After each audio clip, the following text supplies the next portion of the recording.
No matter where you are, I hope you're safe. I hope you're healthy. Welcome to Triple Threat. I'm Johnny LaQuasto. And if you're checking us out for the first time, this is a show where I bring together three multi-talented individuals who are all on completely different career paths, but they're all chasing the dream and they're all doing an amazing job at achieving all of their dreams, which is a lot of fun to hear their stories. We're going to have a great conversation. And of course, it's all disguised as a debate show that may have rules. It may not have rules. There may be winners. There may not be. Of course, if we do have winners like the last 2 weeks, they have the option of getting their heads and their faces and whatever right up here on the wall, like previous winner Brennan Williams and co-winners Mansoor and Adam Rank. So with that said, also we're having a great time because we're all at home still, and why not?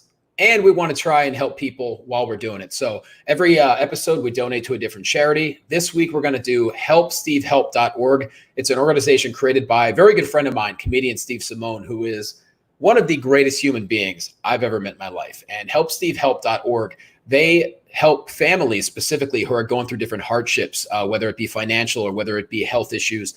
And we've seen amazing results with the organization. So if you want to donate, you can go, boom, right there, streamlabs.com/Johnny LaQuasto. And whether it's $1, whether it's $5, whatever you can handle, it's all going to go to a good cause, 100%. Also, click the thumbs up beneath me. And I guess subscribe to the channel. That's how YouTube works. With that said, all the housekeeping is out of the way. Cannot wait to get all three of our special guests in the room. Up first, I would need a scroll to list off all of this gentleman's credits and accomplishments. But I'm going to try to list some right off the top of my head. So he is currently starring in the critically acclaimed Queen Sugar on OWN, now entering its 5th season. On top of that, you know him from Ray Donovan, from Selma, from the upcoming Halloween movie, the sequel, I should say, also the most recent Halloween movie, and Eastbound and Down, so many other things. He's one of my favorite actors. He's one of the best in the game. He is my friend, Omar J. Dorsey. What's up, buddy? What's going on, LaCosto? It's great to see your face. Like, I know we talk all the time. We talk on the phone all the time. I know, to see you. I know. Hey, man, you're in Florida. I hope everything's okay down there.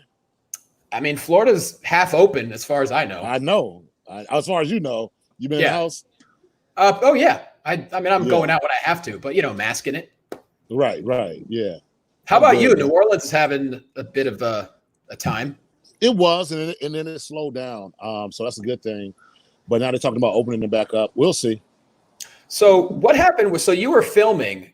You were the middle of season 5 when everything. I was actually shooting the Aretha Franklin miniseries. I'm playing James Cleveland in that, and then I was coming back to do Queen Sugar, and then it just shut down. Like both of them shut down on the same day. So I'm just in New Orleans, my baby. So what was that like? Because your schedule is nonstop. You're always busy, whether you're in LA, Atlanta, New Orleans. You're in the middle of dealing with 2 different projects, 2 amazing projects. Queen Sugar, phenomenal. Yeah, exactly, yeah. What was it like getting that phone call? Or was it a phone call? Was it an email? It was a phone call. Ava DuVernay is our executive producer. So she texted me. She was like, I'm gonna have a phone call with all the lead actors. And about, all right, so she said, are you busy? I said, I'm not. So, and then 5 minutes before that, the showrunner from the Aretha Franklin miniseries was like, we're gonna have to shut it down for a couple of weeks. I was like, okay, you saying a couple of weeks, but I know what that means. So I sort of had a feeling, and I was on my way back to New Orleans anyway. So I knew that everything was about to shut down because I knew I had friends all around the country who were shooting, and everybody got shut down on that Friday. So I knew it was about to happen. So what have you been doing for the past 2 months?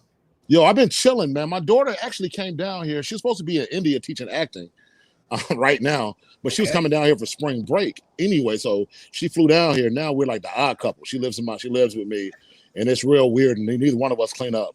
So it's like we had to learn how to clean up and learn how to cook and everything. But it's all right though. Is she allowed to, date while she's under your roof? I mean, she's grown. She's 21 years old. She's about to be a senior in college. But I mean, she doesn't know anybody in New Orleans. She's from LA, and she was coming down here with her friends to come down to New Orleans for Mardi Gras, or just for partying. And then she was like, "Well, nobody else is coming." I said, "Well, you can come." So she's just been here for 2.5 months. But yeah, she doesn't know anybody here, so I sort of feel bad. But we're tough it out. We are bonding, and she really likes Sims, and I really like Madden, and I really like WWE, and I really like NBA 2K. So we're both playing a lot of video games. Well, wrestling is how we met, so that's a beautiful Exactly. thing. Yeah, exactly. Yeah. Well, move on. Our next special guest, she is entering her 9th season with the Yes Network as the clubhouse reporter for the greatest franchise in the history of Major League Baseball, the New York Yankees. And as a Phillies fan, it's painful for me to say that, but it's true. And nonetheless, she's a 5-time Emmy Award winner. She's amazing. And also, we happen to be from the same hometown. Meredith Marakovits, how are you?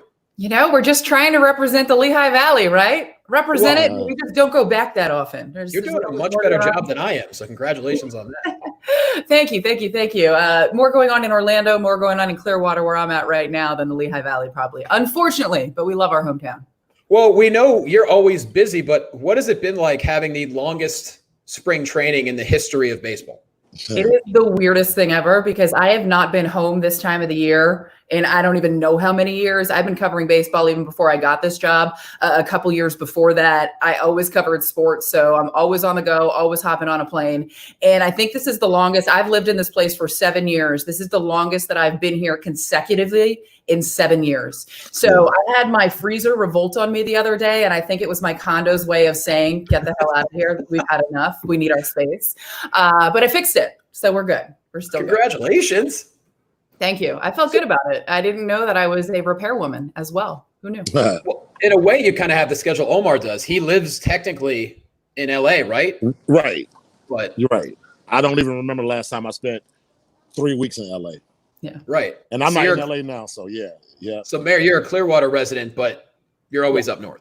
Yeah, up north a lot during the baseball season. I'm in New York City. Obviously, that's not the best place to be right now. So I hope everybody that's in New York is finding a way to be safe and stay sane during this crazy time. But, the way the baseball season works, you're there for maybe 10 days and then you're hopping on a plane again. So even though I'm technically in New York City for the summer, I'm really only there about 2 weeks a month. So it's a little wild. And then the off season hits and most people are like, don't you just want to stay home and relax? And I'm not a person that can do that. So I always hop on a plane. I'm in Europe or I'm here or I'm there. And now this has really forced me to kind of take a breath, realize that you can kind of stay in one place for a long period of time and maybe work on some of those things I would have never worked on, like cleaning out my closet. Have you heard anything? Have you heard anything regarding the season? Are you hearing half a season? Like, what do you possibly know? Well, the proposal right now is 82 games. That's coming from the owners. First and foremost, players want to make sure that they're going to be safe during this whole process. And that is the main component. And can you ensure their safety? What's the best way of going about that? There's obviously finances involved right now. And I think a lot of what you're reading in the news through the media are things from both sides. And you can see that both sides have valid points. I will say in this, it's the players that are absorbing an awful lot of the risk by being out there every day. So I think there will eventually be baseball. I hope there is baseball for the good of the sport, for everybody that wants to watch it, and for someone selfishly whose livelihood depends on it. But we don't know what it's going to look like when it happens. If it does happen, there likely will not be fans in the stands early on, if at all, this season. So it's going to be very quiet. I'm the clubhouse reporter. Will I even be allowed in the ballpark? We don't know that. Will our announcers be in the ballpark? Will we be calling it from a studio? We don't know any of the details, and we don't know who's going to dictate those things. Will it be the individual teams or Major League Baseball? We really don't have any answers, and it's hard to get answers when you can't predict a virus. So now everybody's just worried about safety. Fingers crossed that it's going to happen. I do believe it'll eventually happen. I think the next week or two might be a little bit ugly as far as the things coming out from both sides in negotiations. And when it finally does happen, we're going to see a lot of Astros players getting beat. I think that could be a strong possibility. And I know you are a Phillies fan. I covered the Phillies when they won the World Series. I covered the Phillies for 3 years, which I love that ballpark. I love going back to Philly, but they talked about the realignment of the divisions. And that would mean potentially that the Phillies and the Yankees would face off during the regular season or the 82-game regular season, whatever it winds up being. So I just read something that the governor in Pennsylvania said there will not be professional baseball played there for a while. So they'll be coming down to Clearwater for their spring training too. The Yankees will be in Tampa for their spring training too. There are mandates in Toronto, so I don't see the Blue Jays going up there for their spring training. They're in Dunedin. The Rays are already down here. So we have 4 teams already that are in about a 15, 20-mile radius. So it looks as though that could be a safe way to do it. And we can have a little rivalry now. Oh, yeah, it's going to be a one-sided rivalry, as it always has been. But that's all right. Our final special guest, no matter what he's done in his career, he has left a path of destruction in his wake, whether it be in his native of Ireland or across the United States. He is the beast from Belfast. He is an NXT superstar. He is Damo, a.k.a. Killian Dain. Hello, my friend. Thanks for that wonderful introduction there. I was actually really interested in Meredith talking about the baseball, hoping that the same thing happens for European soccer. So I was doing my best to pay attention there. That meant a lot to me. I know you follow very closely. I know who's your team and what's going on with that league as far as the possibility of everything happening. So my team is Manchester United. My my parents met in Manchester. Blah blah blah. All this kind of crap. Whatever. So there's a whole litany of life in Manchester, but so it's actually where I got signed to WWE as well. Actually, so moving on. So what's happening over there is they've just started training. Like groups of 5 at a time training together. Like the UK has a really strict lockdown right now, and like they're not really showing much signs of releasing it. They just opened the garden centres, so that's pretty much the first random thing that's opened. So I'm looking forward to it getting sorted ASAP, because like soccer has been a massive part of my life since I was conscious, really. So I'm looking forward to that getting sorted. And I know you haven't been home this often, probably since your career started. Oh my! So like I left Ireland when I was 18 years old, and I went to Scotland and England, stuff like that, to learn how to wrestle. And I traveled all across Europe, and then eventually came to America. So then this time last year, I was just talking to my wife about this. I just came back to Florida after touring like Texas or wherever we were, and then we went on a European tour in May. And so it's crazy just now. I've spent more time with my wife probably this last 2 months than ever in our entire 11 or 12 years to be together. Yeah. So, but thankfully it's going okay. She's actually we used to each other. Really crazy. I think Nikki knows that he may be talking about her because his Wi-Fi connection is getting messed up. Which is probably, I'm not saying that later, but it's been crazy. No one was releasing. We were slightly isolated a little bit earlier, and we were able to get like stuff like that. But Damo may have turned into a robot. I'm not quite sure what's going on right now. Right. Let's hope his Wi-Fi connection improves. I'm going to text him right now. I can now. You're better. Oh, okay. What was the last thing you heard other than me? You're still picking up quite a bit. Well, you know what? He's going to come back. So, okay. Wait. Here he is. Is it better or worse? Now it's better. You broke up That's like better. A robot in Superman 3. I think okay, good analogy, actually. The last thing we heard was, this is the most time that I spent with my wife. Yeah, and then you went off. And then the internet died. So obviously that tells you she's paying attention now. So I need to be really careful. But right. we obviously were listening to the news in Europe and what the governments were saying. So we kind of were a little ahead of the curve, and we got ourselves isolating a little early. We sorted our home gym and things like that. So that's been like a kind of passion project.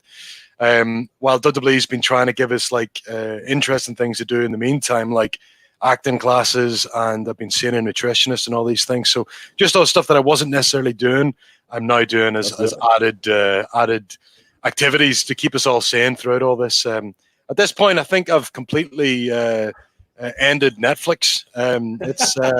It's been well and truly pilfered so far, but that's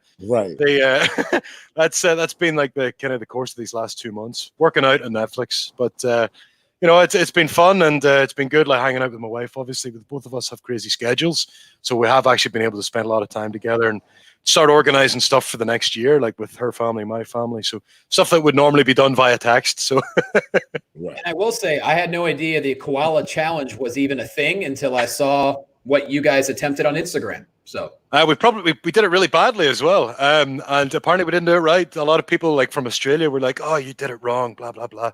But we had fun like being terrible at it. And my wife is this incredible athlete until we do anything that's at all in front of the public eye, and they're like, "Oh no, she falls and everything and whatever." But we had a lot of fun making those videos, and it kept us sane for a couple of days anyway. Well, in my opinion, you guys are America's couple, and I appreciate that. America's couple from Scotland and Ireland. I'll take it. Wait, what's the koala challenge? I'm dying to know. I apologize. Yeah, I don't know what that is. Yeah. So I think it was during the wildfires in Australia. They were coming up with these cool challenges, and like there was a lot of charity based off the back of it. But the idea is you and somebody else, somebody jumps up on you and has to go all the way over your back and then through your legs without you helping them.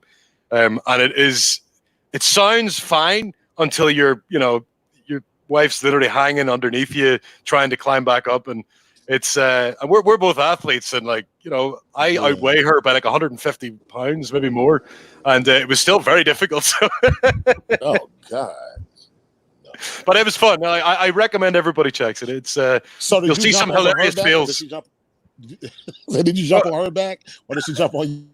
So that's our next challenge. Who jumped on whose back? That's our next challenge, is seeing if I can give my wife a hernia. So that's. I think that might go viral if that's the case. Well, that's probably more likely to go viral, yeah. Oh, God, this is great. All right, well, let's get to the debate. It's a very serious debate here. We're going to do 3 rounds. The live audience will vote. It's all about who gives the best argument. It really doesn't matter what your answer is. Whatever the answer is, just give the best argument possible, and we'll see if we can come up with a winner. So, are we ready? Everyone? No, there we go. Thought Omar given up already. I was like, ooh. He's like, I'm out. I'm going to go do the koala challenge. I was here for the introductions. He's texting people right now. Who wants to do the koala challenge, right? Let's see. Is he back? I feel like that's one of those things that sounds like such a good idea at the time, and then the practical application of it is an absolute horror show. We love the concept. The concept was a genius idea. The practice was awful. It took us a week to get it right or something. Like we had a lot of we tried to film all of our fails. That was the fun part of it. Yeah. But literally there were so many fails I couldn't fit them on the Instagram videos. And the pressure's on you to be a good base, so you have to stand sturdy. And obviously it's my fault. You know what I mean? So everyone knows nothing's Nikki's fault. She's America's sweetheart. All right, so round 1. This past week, a couple of days ago, actually, a major motion picture bombshell was dropped as it was announced that Zack Snyder will be releasing finally his version of the Justice League. And so all superhero nerds and maybe even your common moviegoers are kind of excited for this. So with that said, while we're all in the mood of, saving lives and saving the day, what would be your favorite superhero show of all time? And why does it stand out above the rest to you? I will go to Mr. Dain first on this one. Oh, okay. So are you saying what my favorite superhero movie was, yes, or the one that I think was the best? Is that what you're saying? Okay. So obviously there's a lot of contenders. Marvel has kind of done a very good job of this in the last while with Guardians of the Galaxy, Avengers, and actually my favorite Marvel movie is Captain America: Winter Soldier. However, for me, the best superhero movie of all time goes to Blade 2, right? Wow, so obviously, I love it. Yeah, oh, come on, Wesley Snipes was the man, and he, let's face it, before Marvel became the powerhouse that they are now, they weren't really sure. Marvel. Yeah, exactly. He saved Marvel. He saved Marvel. Before they were sure they could make this jump, it was Blade who came in, and it was a surprising success. So the wonderful Wesley Snipes as the Daywalker, it was a badass. Him and Stephen Dorff as the villain, great. But it was the second movie where it really hit its stride for me. And this crazy new type of monster is feeding off both humans and vampires, and it's poised to wipe everyone out. They feed faster, they're stronger, none of the weaknesses of the vampires, and actually very like Blade. And you've got Luke Goss. He plays the villain. He's Novak, who was the former drummer of British boy band Bros, and he's now this badass vampire killing thing. And you've got Blade's team. He's got Chris Christopherson, and friggin' Norman Reedus randomly appears in it. And they have to work with this group called the Blood Pack. And there's this curious mix of vampires with skills. There's a random Japanese vampire with katana skills, played by Donnie Yen. Yep. There's even an Irish vampire played by called Priest, which is a very fitting name apparently, and it's all headed up by Ron Perlman of all people. So, Perlman's brilliant.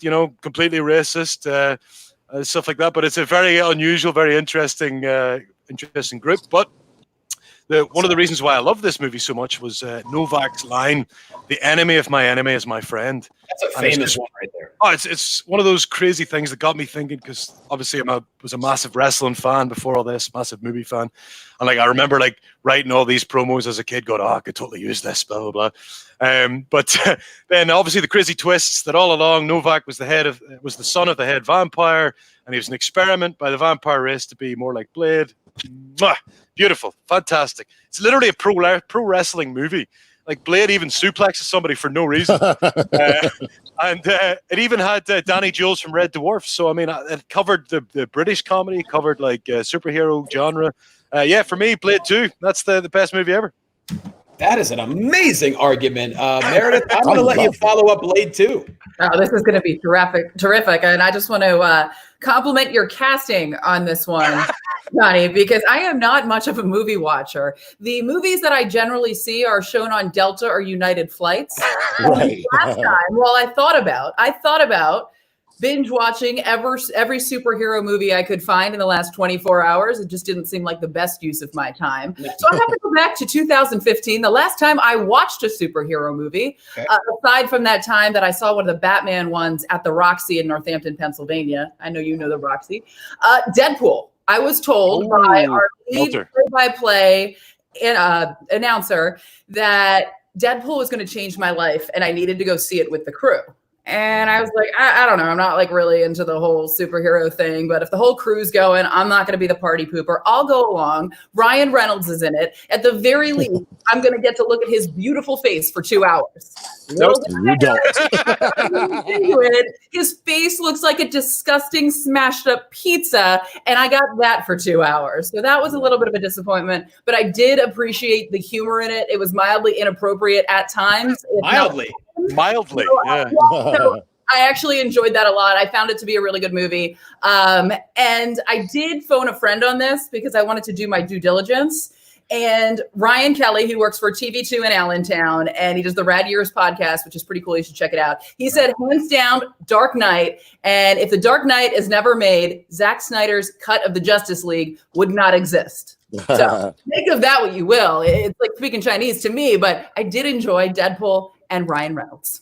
For not watching a superhero movie in your life, you still managed to give it amazing. That's why you're a 5-time Emmy Award winner. Oh, yeah, fantastic. Yeah. That's a great answer. Yeah. So moving on to a future Emmy and possible Oscar Award winner, Mr. Omar Dorsey. Right. You know what? It's funny you say Zack Snyder made a movie. His first superhero movie was Watchmen, right? Oh yeah, that was awesome. So it was awesome.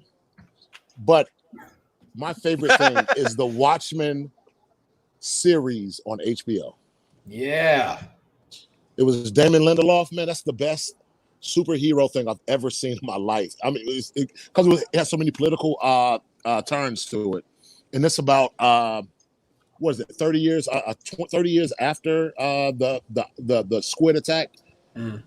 That Ozymandias perpetrated on the city of New York. But it's about race. It's about gender. It's all these different themes that is hidden. I don't know if you guys have seen it. It's on HBO. It came out last year.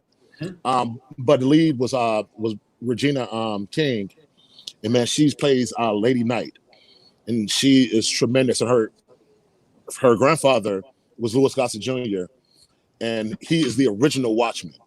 But you don't. Oh man, I spoiled it. But he's like, you don't know.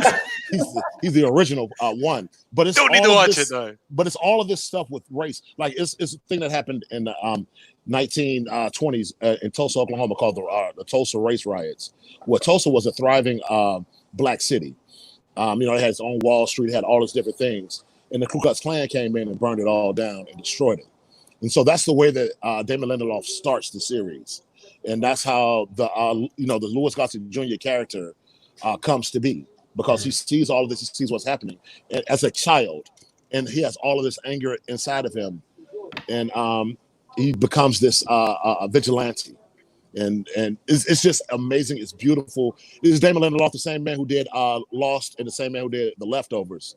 So it's a special, it's special brand of storytelling.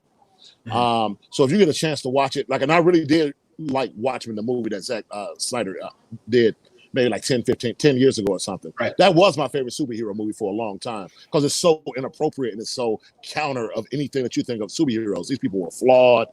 These people were rapists. These people were racist. These people were, sexist, but they were still vigilantes, mass vigilantes. So when Zack Snyder attacked that movie, that I thought that was like the best thing I'd ever seen because these people had these moral ambiguities, and that's the kind of stories I like to see. Have you done anything superhero related yet in your career? I haven't, man. I've been trying to. Man. I need to get on a workout plan, bro. You know, my best friend with Anthony Mackie. Come on, man. No, I'm about to go see Mackie in about. You talking about Winter Soldier? I'm about to go see him in about 30 minutes. I'm about to go to his house in 30 minutes. He's trying to get me on this workout plan with him. But So that's what I really want to do. But Ava's doing a superhero movie. She's doing New Gods, so she wants me to be in it. So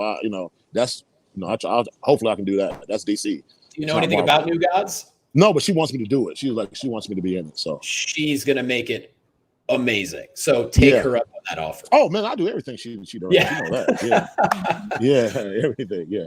All right, so we have the votes in, and all three arguments were amazing. But I think, according to chat, we have Damo with the most convincing for Blade 2. I love Blade 2. I'm very passionate about Blade 2. It's been a big part of my life. So actually, even we have a lot of Blade 2 fans in the chat and a lot of fans of your argument. So Damo wins round 1. Moving on to round 2. Some would say the greatest sports documentary of all time just came to a close this past weekend. That would be The Last Dance. That chronicled Michael Jordan and the Bulls, his final season, along with basically his whole career and how he just crushed everybody every season and also ruined my childhood as a Charles Barkley fan. Right. So documentaries, it almost seems like we're at an all-time renaissance with documentaries. So to you, whether it's sports or any kind of genre, what's your favorite documentary ever and why? And this time I will go to Meredith. Well, I think people that are saying that The Last Dance was the greatest sports documentary ever, that's a little crazy. It was great. It was enjoyable. I liked watching it, and I did buy 2 new pairs of Jordans because of it. Look at you. Anyway, so what are you going to do? But I'm going to keep it in the sports realm, and it's something that I really knew nothing about until I watched this movie on a Delta flight, and it's Free Solo. Have you guys seen Free Solo? Not yet. This movie was unbelievable, this documentary. It's about Alex Honnold, who basically climbs up El Capitan at Yosemite with no rope. It is straight up. And to put it into perspective, it's about 3,000 feet up. And there are so many challenges along the way.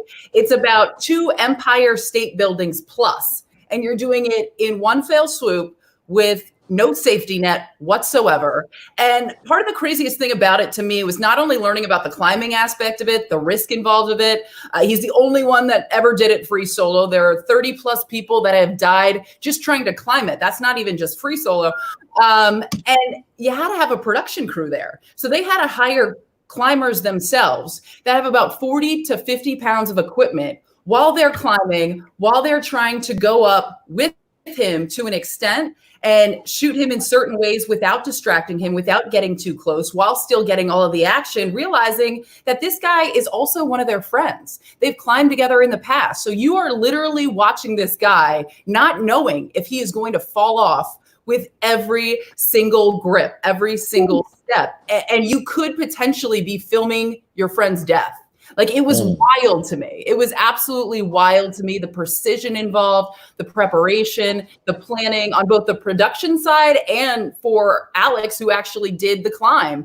And he attempted it. He had thought about doing it for a while. He went to attempt it once, came back. I think he attempted it twice, but something just wasn't right and he couldn't do it. And one day he woke up and he's like, today's the day. I'm doing it. And he was the first guy that managed to make it up. I don't know much, like I said, about that world and climbing timing. So for me, it was just so fascinating on so many different levels, the difficulty and what's at stake. It's not just you win a game, you lose a game.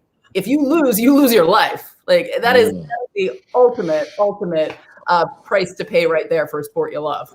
All right, Meredith going with Human Triumph and Free Solo. Right. Next, we will go to Mr. Omar Dorsey.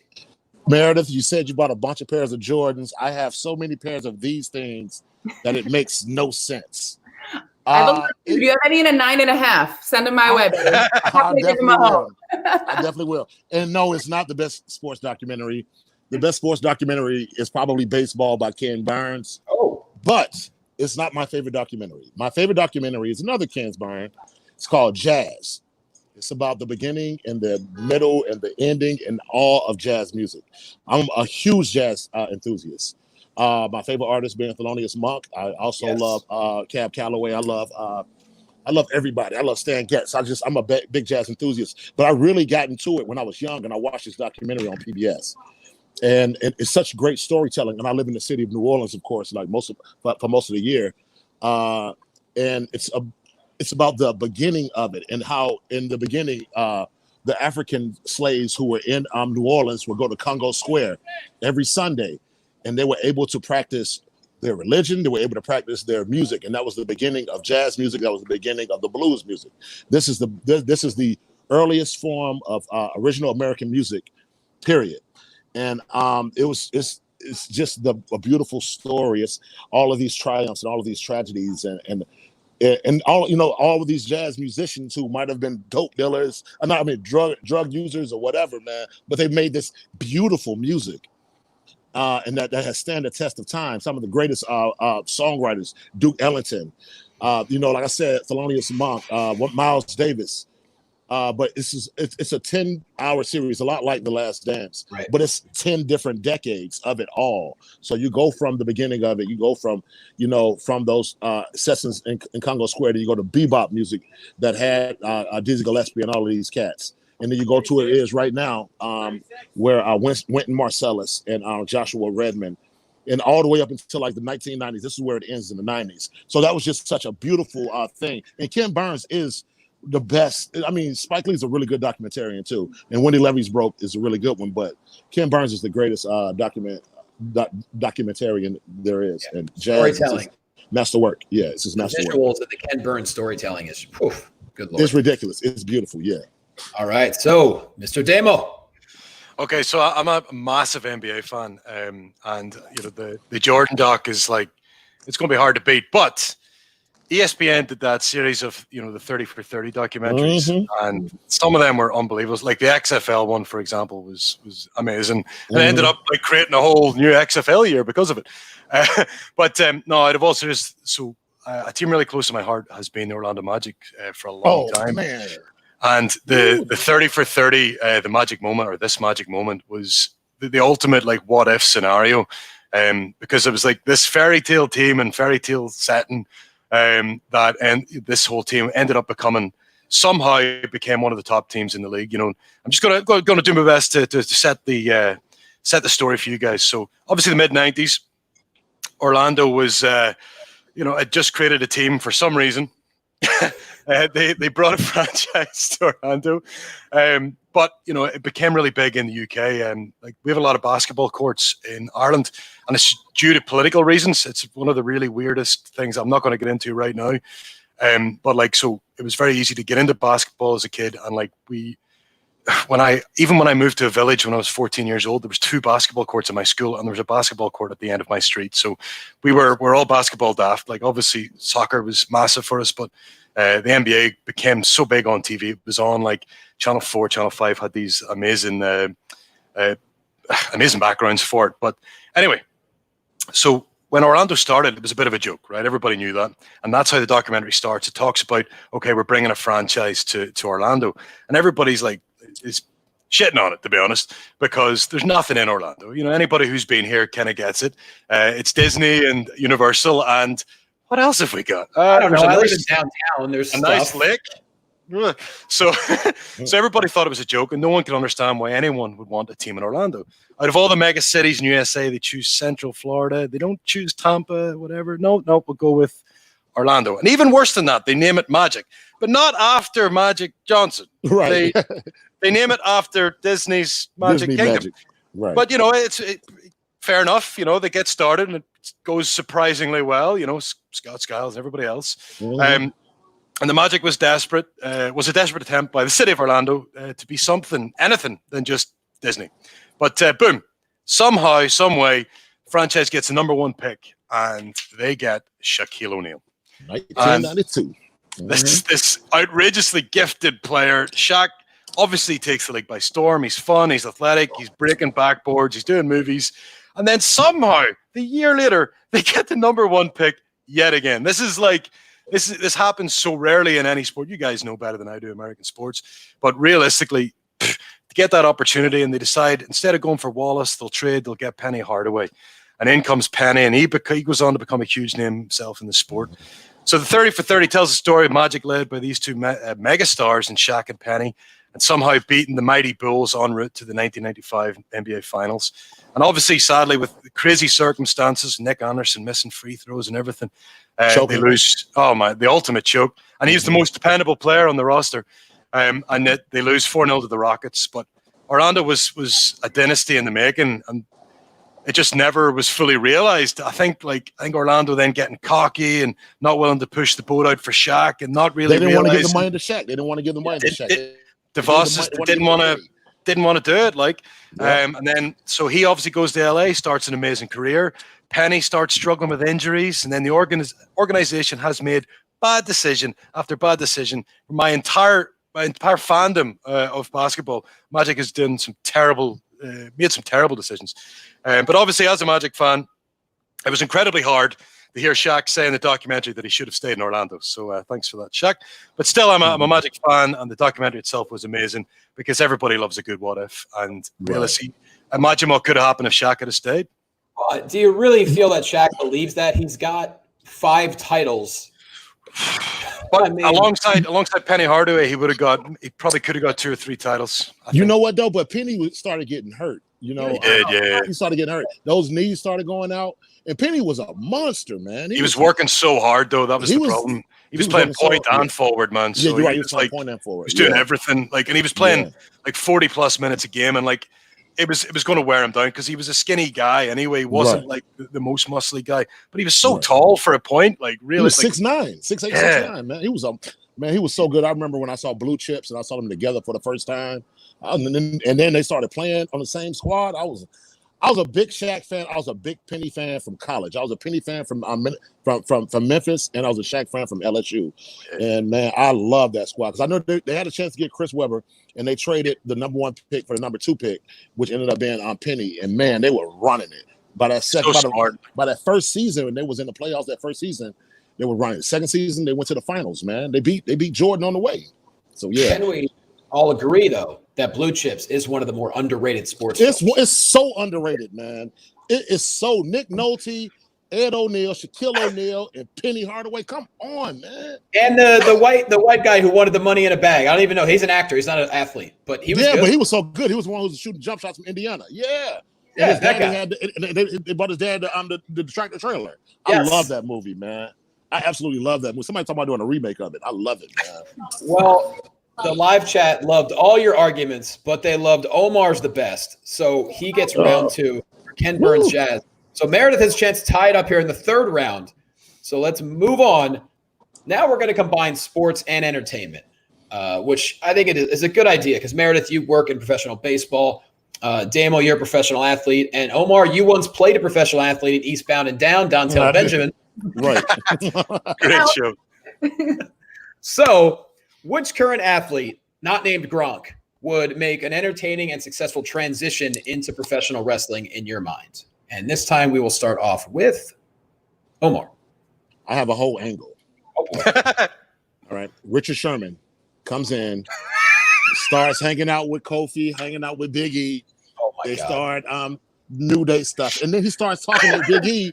He says, yo, Big E, man, we don't need to do all this clowning stuff and all this trumpet. And he gets Big E to turn against New Day, and Big E goes to be the world champion. I can see him being a member of New Day and then turning on New Day. Oh, Richard Sherman. That's Richard cool. Sherman, because Richard Sherman has all the mouth. He can talk, and he's smooth. He's a pretty boy with the dreads. He'll kill it, man. Yeah, and he calls everyone Crabtree just to diss him. Yes, because everybody Crabtree. He's been dumping on Crabtree since they were in high school. Yep. Wow, that's intriguing. Next, we will go to Meredith. Now, this one, you guys may not know who this is, so it's going to make this a little bit difficult, but he's a reliever for the New York Yankees, and his passions in life are baseball and wrestling. He started wrestling when he was 4 or 5 years old, just running around, wrestling around the house. He was a huge fan of Bret the Hitman Hart, so much so that he dressed up multiple Halloweens in the outfit, sunglasses and everything, making sure that people knew that he was a fan. For years, he has had a replica Money in the Bank briefcase in his clubhouse locker at Yankee Stadium. He walks in with a belt on. The Yankees now give away a belt to the game winner or the guy that contributed the most after the Yankees win. It's a like bedazzled Yankees WWE style belt to the winner. And that all started from Tommy Canely. He is frequently heard in the clubhouse, on the bus, and on the plane doing the Ric Flair woo.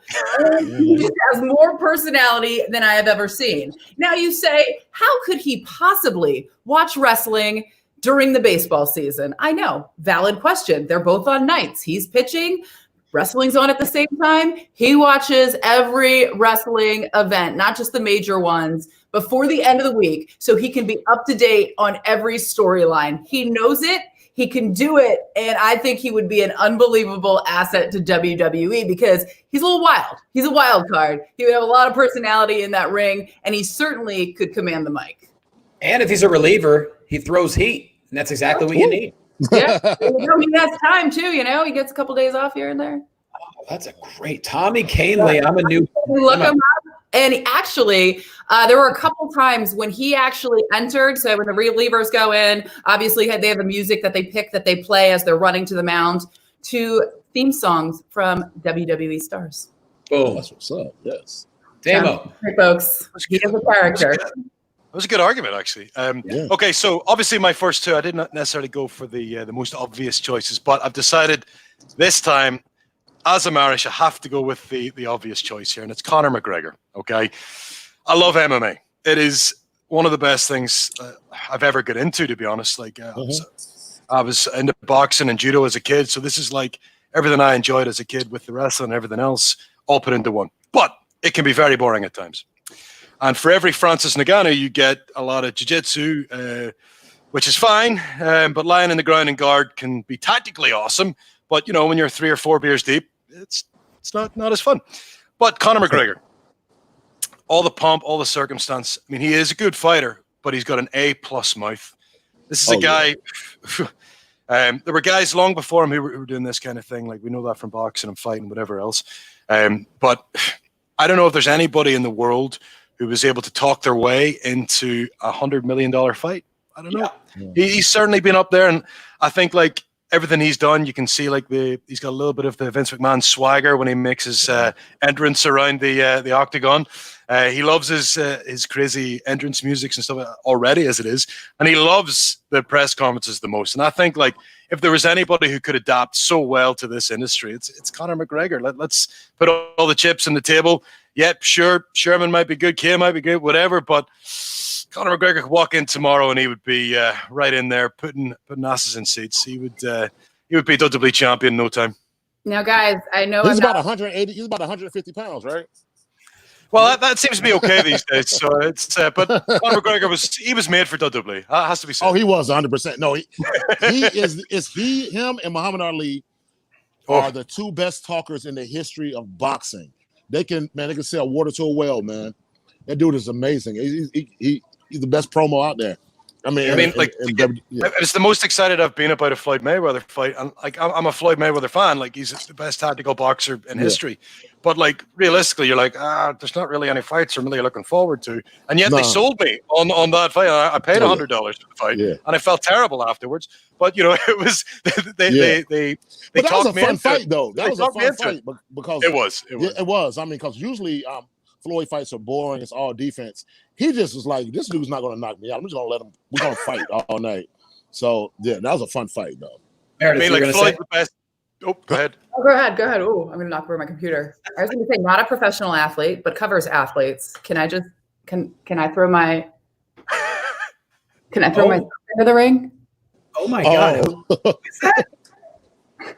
That's you, is it not? That's you. All right. Well, that's a double argument. We got the outfit, right? Yeah. All right. So we have Omar Dorsey with Richard Sherman. Already has an angle, a story idea, which is great. We have Meredith, Tommy Kahnle, reliever from the Yankees. And of course, we have Damo with Conor McGregor, who is literally an insane person on top of being arguably the best fighter. He'd be perfect for this then. Yeah. He's crazy like a fox, though. He knows what he's doing. Oh, yeah. Yeah. Yes, he does. I got to tell you, live chat has this tied. Like, there's equal between the three of you. Oh, wow. So, oh, God. But Meredith threw an extra one in. She said she's better than all of us. She said she wants to get in the ring against Charlotte today. I'm ready to go. Vince? That's Meredith wins. We're going to overtime. I don't even know what this entails. Real quick. It's going to be a real easy one. Keep it quick, under a minute, and then we'll vote. Oh, no. As a fan, growing up or as an adult, what's your favorite? What's a sports memory that sticks out in your mind? That it could be amazing, it could be awkward, it could be from your own athletic career, it could be anything that immediately comes to mind that is vivid to you. Vivid to me, 1994. I'm not 1995. I'm in college.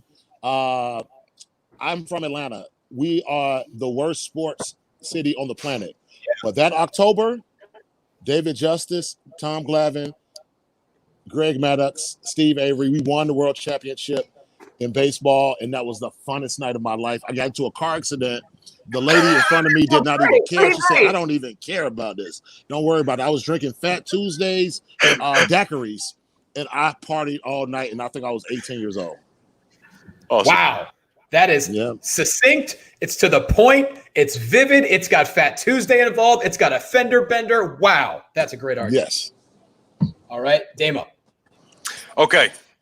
I've told you guys how much I love Manchester United, so I have to get in there. I've talked American sports enough here. 1999, Manchester United in the European Cup final. So the European Cup is the number one trophy pretty much in all of soccer. People talk about the World Cup every 4 years, and yes, it's a big deal, but the UEFA Champions League final. 1999, Manchester United against Bayern Munich. Bayern Munich are winning 1-0. Gets 90 minutes. So the whistle, I'm about to say the bell. The whistle is about to blow, and Man United managed to get an equalizer. Not only do they get the equalizer, literally a minute later, they score the winner. So in the 92nd, 94th minute, we managed to turn from a 1-0 to a 2-1. We win the European Champions League. It's the first time we'd won it in, 31 years before then. So it was a big deal. And I tell you what, it's one of the things that will stick with me for the rest of my life. God, that's touching. Manchester United, bringing tears to Damo's eyes. Meredith, I know you have a World Series or two in your career, so I'm looking forward to hearing what I do, but we're going to gloss over those, and I'm determined to make this into a show and tell episode. This guy right here, you know him? The captain, number 2, Derek Jeter. It's funny you say that. I actually have this photo. There you go. Oh, wow. Fun fact, that was actually the first interview I ever did for Yes Network in 2012. And while that's memorable, he later signed that for me, which was so gracious of Derek to do so. The most memorable sports moment that I was a part of, essentially, his final game at Yankee Stadium. And for those of you that did not see it, the Yankees were already out of the postseason. It was a meaningless game. David Robertson was the closer that year, and he was having a great year.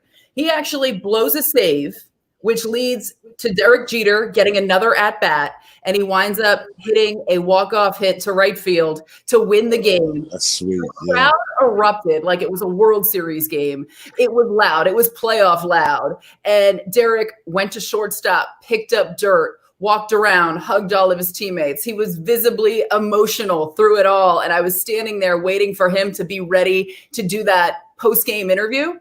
And he finally looked at me and like shook his head and said, all right, I'm ready. And when he did, you can tell he was fighting back here, saying he's never been so nervous for a game. He had to go down into the clubhouse multiple times to collect himself. He hasn't been that nervous throughout all the World Series that he participated in.